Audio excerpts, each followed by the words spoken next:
Gabi na, at mag-isa lang si Liza sa bahay nila.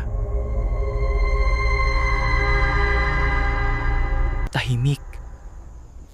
Pero may mali. May kumatok sa bintana.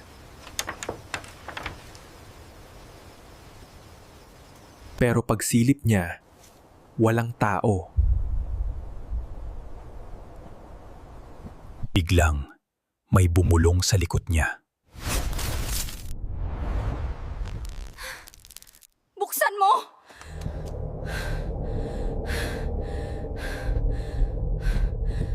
Pagtingin niya ulit, may mukha na. Nakatingin at nakangiti. Pero hindi siya nasa labas. Nasa loob na siya.